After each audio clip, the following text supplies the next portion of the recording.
Tonight on Confidential, the return of the worm, Scotty Too Hottie. Definitely there were times I would be watching the show and I'd see guys taking power bombs and certain moves and thinking, God, I don't know if I can ever do that again.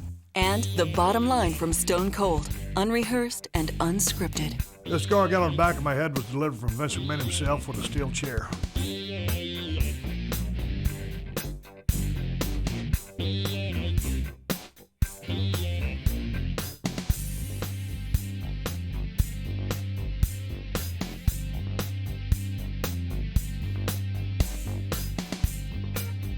Hi everyone, I'm Gene Okerlund, and this is WWE Confidential. Tonight, on the eve of Survivor Series, we'll look back at some of the most memorable moments at wrestling's version of the Fall Classic. Plus, two men who have a lot at stake at tomorrow's Survivor Series, Eric Bischoff and Stone Cold, will be featured in separate stories. We'll go outside the ropes with Bischoff and ask if he and Austin could have been friends had Eric not fired Austin years ago. And Stone Cold tells us all about the WWE's latest book, Unscripted, in which he is prominently featured. All that and more later tonight. But we begin the show with the return of Scotty Too Hottie. It's truly unfortunate that neck surgery is becoming like a sprained ankle in wrestling circles these days. We aren't comparing the severity of the injuries, but rather the frequency. Chris Benoit, Stone Cold Steve Austin, Kurt Angle, Rhino, and Lita are just some of the people that have successfully returned from neck surgery. Scotty Too Hottie is the latest. After spending a year and a half on the shelf, Scotty returned to SmackDown a few weeks ago, and he's hoping the WWE's successful track record with spinal fusion surgery will keep him doing the worm for years to come.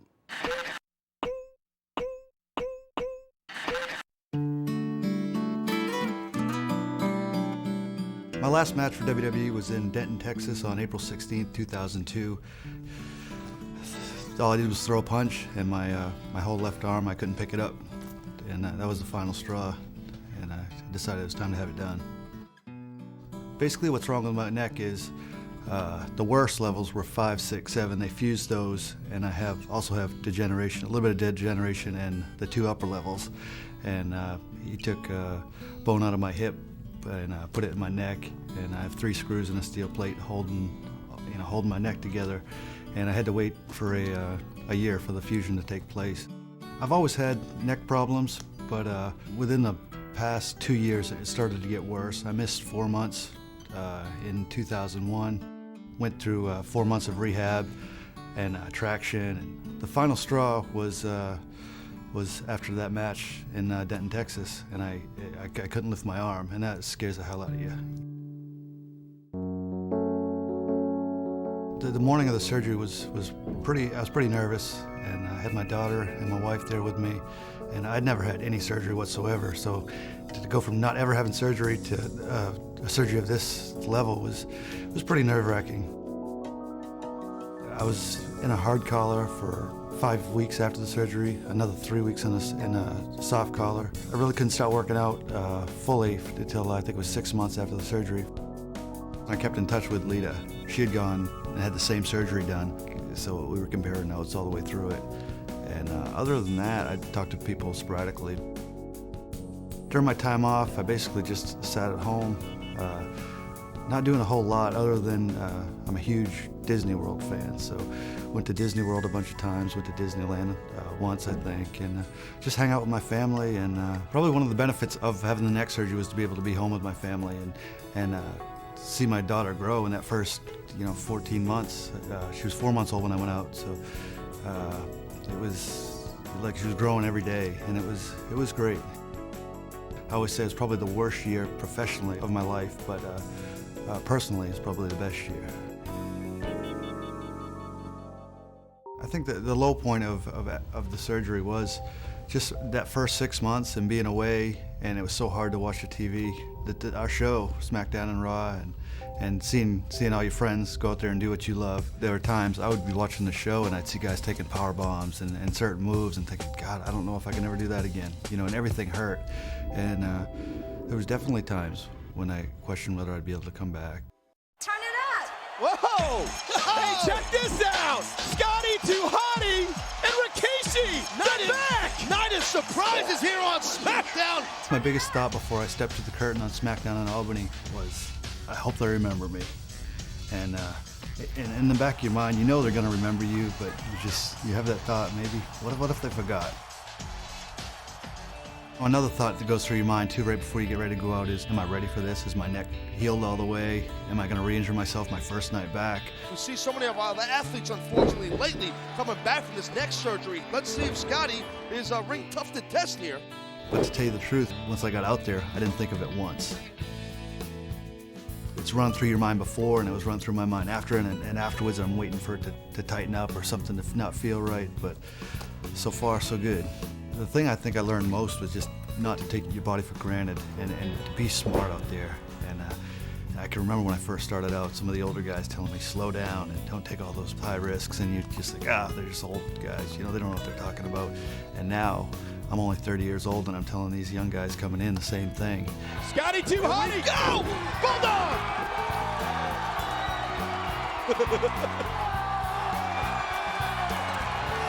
There it is, I missed the worm, Cole! Doing my first worm after sitting home for a year and a half was a lot of fun. It's always fun. That's the best part of what I do for me. The worm is back! Better than ever! I think what the fans can expect from Scotty Too Hottie from here on out is high energy, entertainment, fun. That's what I think I bring to the table that other guys don't, is fun. And when they leave the arena at the end of the night, I want them to remember the worm and the breakdancing and just remember that I gave them a good time.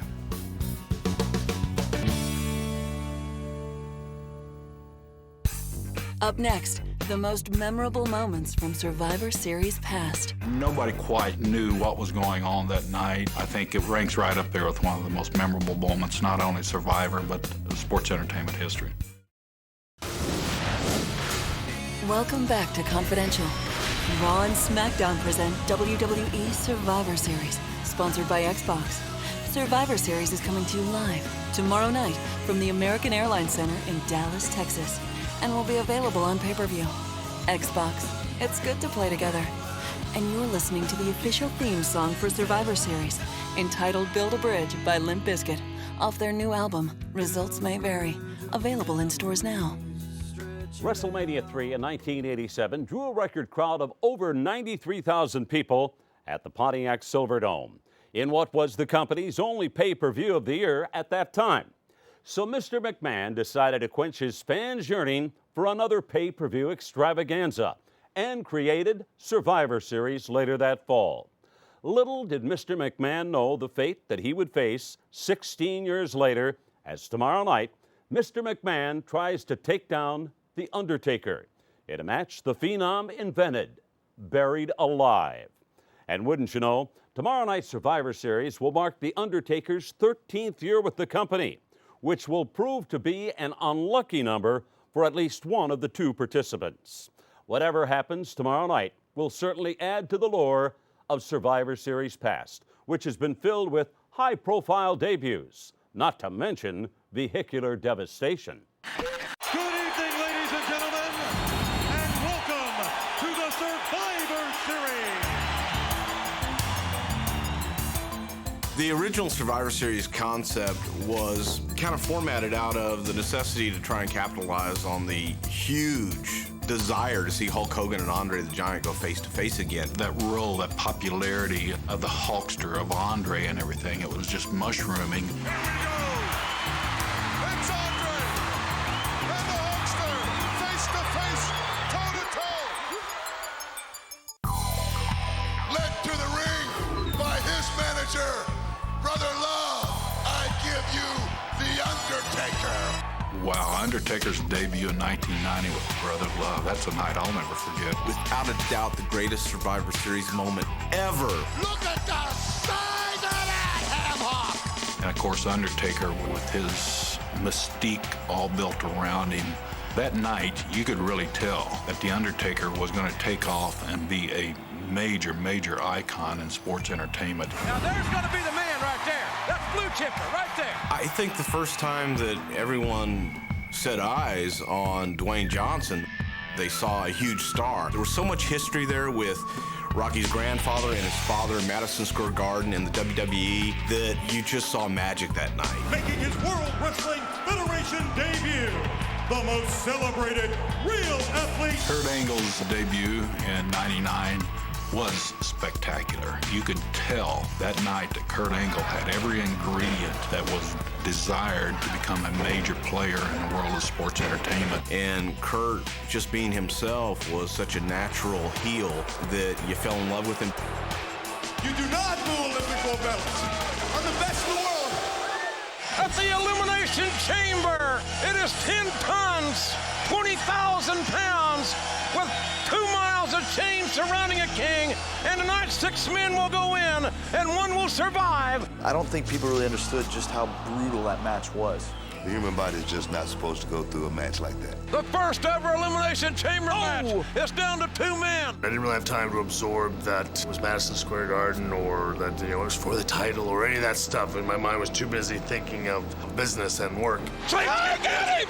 Sweet tribute! Shawn Michaels!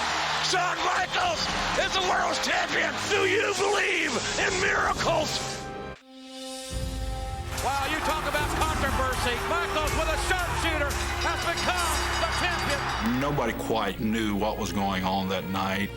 What made this incident stand out more than anything else wasn't a shock value, it was the realism in it. It was as real as you can get in sports entertainment. I think it ranks right up there with one of the most memorable moments, not only Survivor, but sports entertainment history.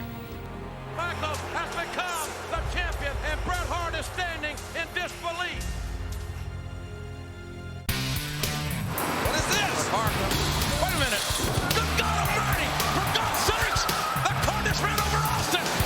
The car just ran over Austin! I think that outside of the ring, maybe one of the most memorable experiences was Stone Cold getting hit by the car in the parking lot in Detroit. Stevie Harrison. Oh my God! The game's in that car! Austin just dropped the game from that machine!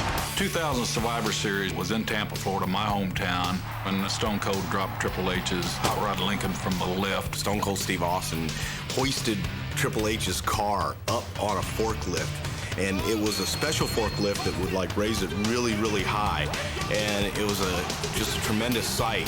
See Stone Cold behind the controls and see Triple H so high up in the air and see this nice brand new Lincoln Continental be dropped to the floor. Briscoe Brothers Body Shop had the honor of keeping the car in Tampa for a few months afterwards, and you can't believe the amount of fans that came by to take a picture of the car, to see the car, and the damage that was done to it. So it has a great memory in my mind because it was in my hometown, and we kind of got some of the residual effects from it there at Briscoe Brothers. When we return, the Bish sounds off on what he hopes will soon be his ex-co-general manager. He really should be sending me checks. I should really be getting a percentage of his percentage. And now, the WWE Rewind is brought to you by THQ's WWE SmackDown Here Comes the Pain. Available for the PlayStation 2. Mr. Don't trust anybody, you're gonna have to trust here. 5 different people. Bye-bye, Steve. It's been a blast. I really have enjoyed it. Eric Bischoff and Stone Cold have had a difficult time coexisting as co-general managers of Raw. So, tomorrow night, the solution to the problem will be a match between Austin's team and Bischoff's team at Survivor Series. If Austin's team wins, Austin has his free reign to beat up anyone and everyone whenever he sees fit. However, if Bischoff's team wins, Austin will be forced to leave the WWE. While Bischoff and his team are focused, we managed to catch Eric in a few minutes of his downtime before the big match and ask him some entirely unrelated questions. Hi, I'm Lance Storm, and this is Outside the Ropes. My guest this week, Eric Bischoff. I've got 10 questions for you. You ready to go? I'm ready to go. Okay, first question. What is your greatest accomplishment in the wrestling business? Wow, that's a tough one. I think my greatest accomplishment, probably creating the whole Monday Night War environment. That was all you? That was mostly me, yeah. Okay. Number 2. Was there ever a point when the NWO should have changed its name from New World Order to Not Working Out? Yeah, there was probably about a year and a half or so after we launched the NWO, and it became such a successful franchise and brand, and really in many ways I think changed the wrestling business. Mm-hmm. But like any formula that you use too often, it got tired and it got old, and hard as we tried to make it work, it just basically lost its legs. Too much of a good thing? Too much of a good thing, absolutely. Okay, number 3. It's like too much fudge, or too many Canadians. Sorry. You can't have too many Canadians now, Eric. Come on now. Number 3. You first tried to get a job with World Wrestling Entertainment as an announcer. Based on your audition, would you have hired yourself back then? No. No? No. No, not an announcer? I would have made me refund the plane ticket that they used to get me out. Go. Send you packing. If someone told you 5 years ago that you would be co-general manager of Raw, would you have thought heaven, purgatory, or hell? Heaven, because if someone would have told me that 5 years ago, they would certainly know that something much bigger was going to happen than was currently happening then. Meaning, if someone would have come to me and said, look, 5 years from now, you're going to be co-general manager of Monday Night Raw, clearly that person knew that somehow WCW and WWE were going to merge at some level, and that would have been an exciting opportunity. Alrighty. Number 5. What is the main reason people should watch Raw instead of Monday Night Football? Better stories, hotter women. We got them on women, don't we? And most of the athletes score more often here on Raw. Oh, there you go. My man. Number 6. Eric, it seems all you ever wear are blue jeans and a leather jacket. Do you think you need a Queer Eye makeover? That's an interesting proposition. You think the new look would help? New's always Maybe good. Maybe a new hairdo? New look's working for me. Is it? Hey. I like to think so. 7. So what number hair dye do you use? I don't know if it has a number. It comes, it's a formula that a guy in Scottsdale uses on me. It takes him about an hour and a half to mix it all together. I kind of feel like I'm in a science experiment, but I don't know that it has a number. Alrighty. It's powerful stuff, though. Powerful. Powerful stuff. If you could use any 2 women in entertainment to perform HLA on Raw, who would you choose? Wow. Well, I believe that controversy creates cash. So I'd like to see Whoopi Goldberg and Katie Couric. Ooh. Can you imagine? People would be talking about that all over the world. I'm sorry, but I might have to watch football that night. Okay, number 9. So you're saying the Fabulous Moolah and Mae Young would not be candidates? No, I don't think so. Been there, done that. We've seen it as much as we need to see of them. Yeah, you've seen Mae Young up close and personal, haven't you? Oh, if you only knew. Oh, no thanks. Last one. You and Austin have your respective teams battling tomorrow night at Survivor Series. There's a lot at stake, but my question is, do you think if you hadn't fired Austin from WCW years ago, you two would be good friends now? No, I don't. I think the fact that, I fired Steve Austin and Steve went through everything that he went through and achieved all of the success that he achieved, probably just helped create an opportunity for us to somewhere in the future have a decent relationship. Someday, somehow, he's going to wake up and go, you know what? If Eric Bischoff wouldn't have fired me, none of this would have happened. He really should be sending me checks. I should really be getting a percentage of his percentage. But really, in essence, if your team wins the Survivor Series, you can fire him again. I don't have to fire him. He signed an agreement that says basically if he loses, he's done. I don't even have to fire him. But you'd be responsible again. Yeah, that's a twisted sense of irony in that, isn't it? You're a rather evil man, aren't you? All right, that's been Eric Bischoff. I'm Lance Storm with Outside the Ropes. Outside the ropes. Outside. Up next, the legendary Rockers have a classic battle with their nemesis, the Orient Express. Hi, this is Terry Reynolds. I have to say one of my absolute favorite classic matches was the Rockers versus the Orient Express, Royal Rumble 1991.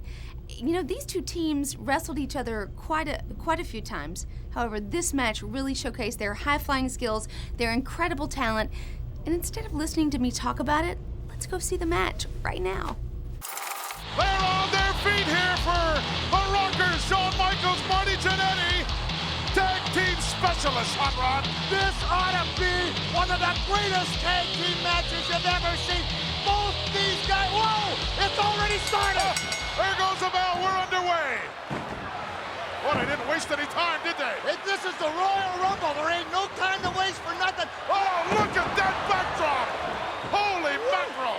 When you talk tag team specialists, these two teams here are the best. And you want to see they're both high aerial maneuver people. Drop kick and a beauty. Crescent kick. The Rockers are on fire. Look out.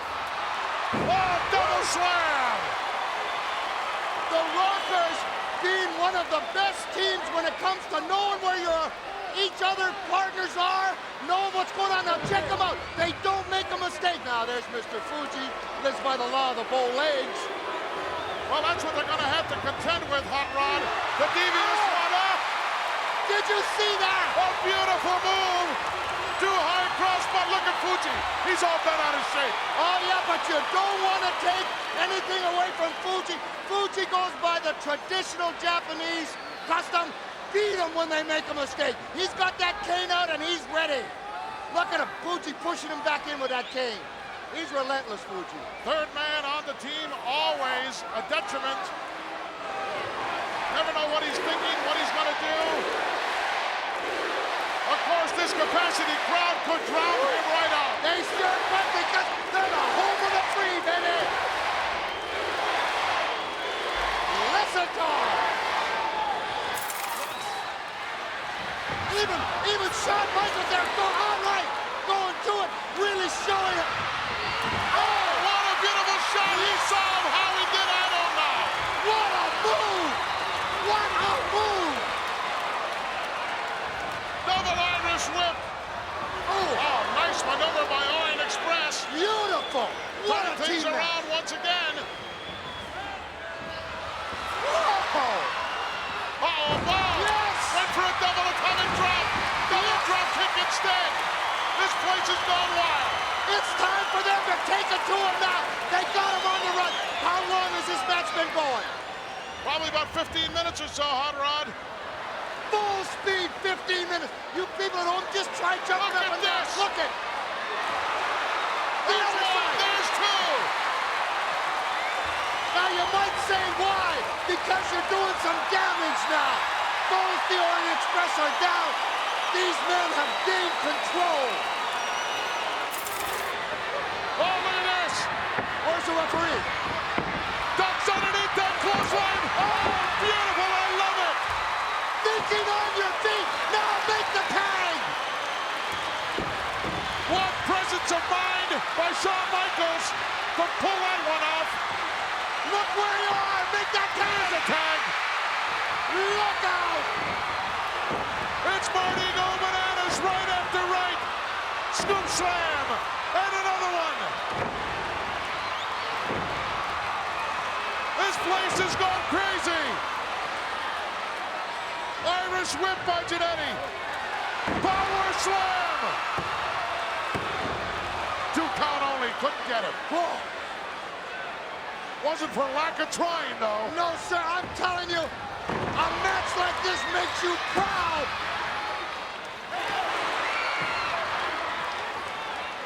All kinds of action right now inside the ring and outside as well. The absolute best. Oh, look at this backslide coming up.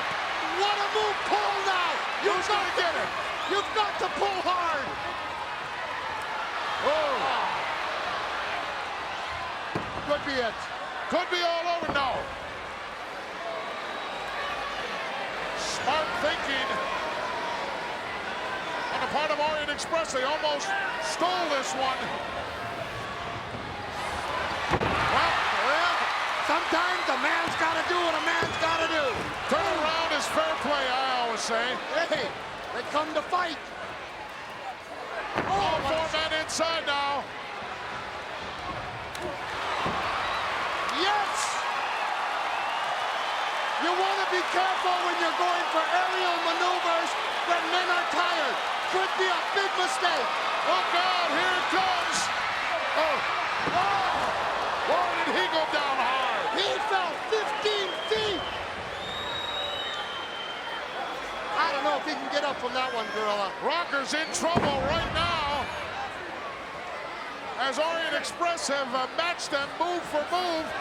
Slingshot coming up here. Oh, reverse knife edge and found the mark. Right in the sternum, boy. Knocked the wind right out of that. Again, setting it up. Look out.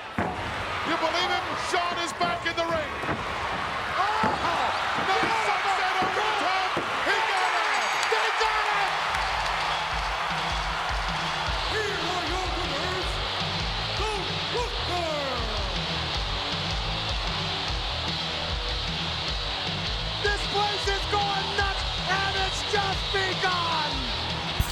When we return, all rise. We present you Lillian Garcia with the singing of our national anthem. When I heard that Lillian was going to be a part of the game, I got very excited. I think you do the best version of the national anthem I've ever heard.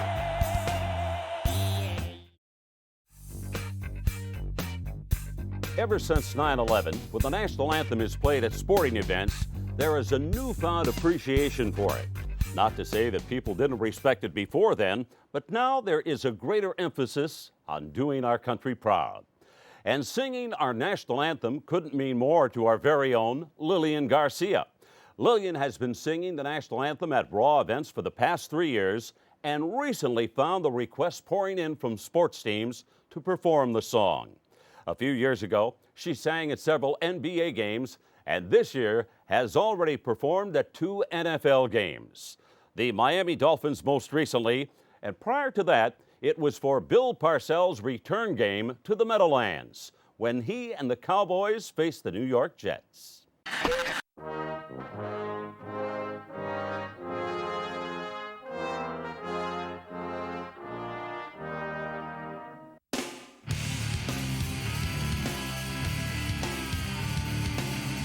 Hi everyone, we're here at the Meadowlands where I'm getting ready to do a sound check for the Jets game. It's my first NFL game that I'm doing the national anthem for. Well, check it out, it is raining. Oh well, but you know what they say, the show must go on. Touchdown! Okay, I had to do that. Foley, they say you're a god. Well, can you please turn off the water faucets? Because this doesn't go with my hair. I did have the Jets tickets first, but when I heard that Lillian was going to be a part of the game, I got very excited. I think you do the best version of the national anthem I've ever heard. And I always look forward to hearing you sing it. It really inspired me in a way that the song is supposed to. I am so touched. It's true. Thank it's true. you, Yeah. that's so sweet.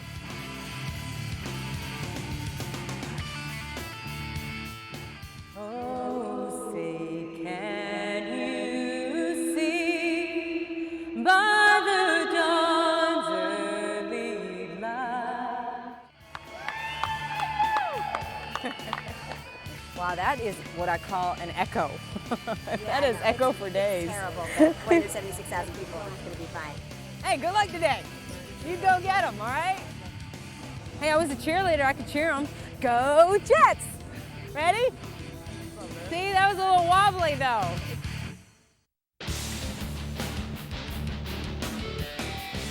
They're concentrating. Should I try to break their concentration? Hi. Hey, how you doing? I'm excited. I'm so thrilled. This is my first NFL game. Oh, no. So I get to kick it off. Your eyes are the right color. Perfect. You know, I designed it that way. What can I say? Woo! We got WWE fans in the stands. I love it. Biggest crowd I've ever done this for. Woo! Here come the Jets! All right! Now please join in the singing of our national anthem. Performed today by recording artist and World Wrestling Entertainment ring announcer, Lillian Garcia. Can you see by the dawn's early light, gave proof through the night that our flag was still there?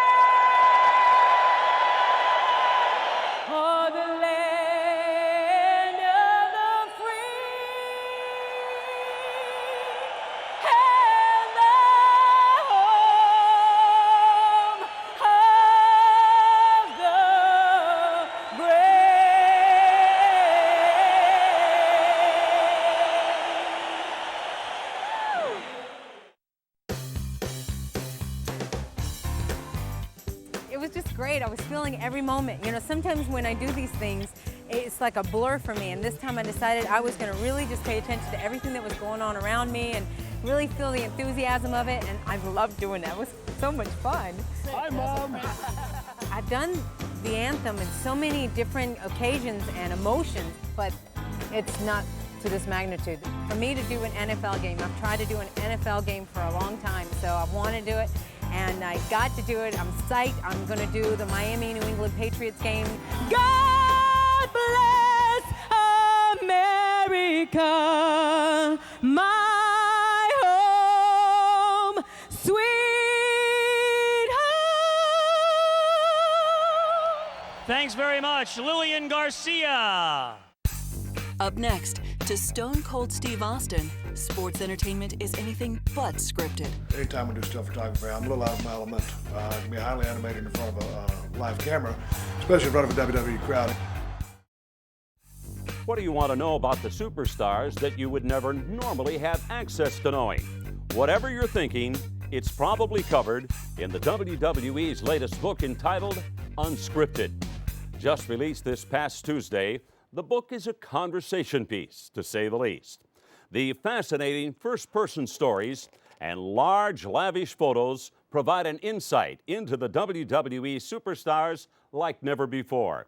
In fact, here's a glimpse in particular into the mind and home of the Texas Rattlesnake. People ask me what it's like to stand in the pyro when I come out on stage. It hurts like hell. In this business, you're going to get injured. This isn't ballet. I'm gonna stay around until somebody kicks me out the door. This scar I got on the back of my head was delivered from Vince McMahon himself with a steel chair. And this is in St. Louis, and I remember the guy, instead of stitching my head closed, he put staples in. So I could have probably had a cleaner looking scar than I do, but nonetheless. That scar is courtesy of Vince McMahon, and I can't complain about it because he's wearing several stitches for me also. So we've traded a few, and I'm kind of proud of it, actually.